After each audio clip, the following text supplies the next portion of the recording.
My family asks me to cook this recipe every week, and I'm going to start by putting 2 tablespoons of butter and 5 tablespoons of olive oil in the pressure cooker. And now we're going to add a 1 kilogram of meat and let it fry until it's golden brown underneath.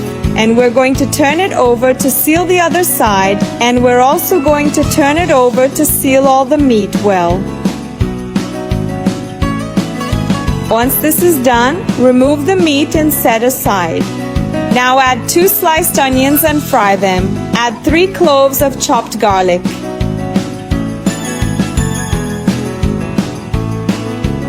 Let the onion and garlic fry and stir while you're at it. When the onion and garlic are fried, we'll return the meat to the pan. Now add salt to taste, pepper to taste. Add a teaspoon of lemon pepper. Also add 8 tablespoons of soy sauce. And now we'll mix it up. We'll add water until the meat is almost covered.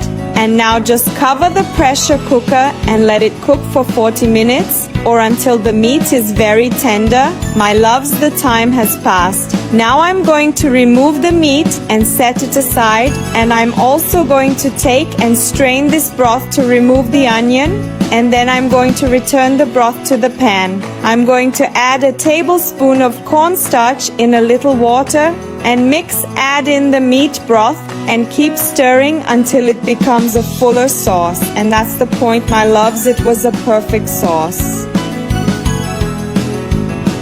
Next, I'm gonna cut the meat and look how it's falling apart, people. It's really delicious.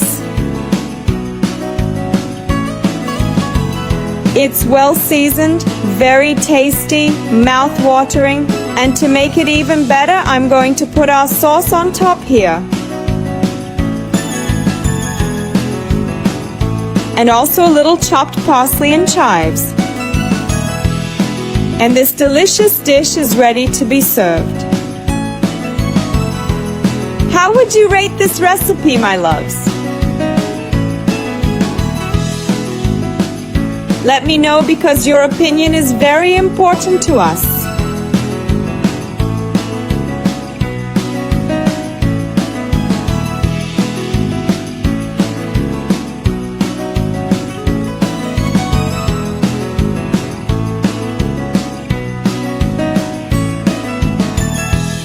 So that's it. I hope you enjoyed it, and until the next video, bye bye.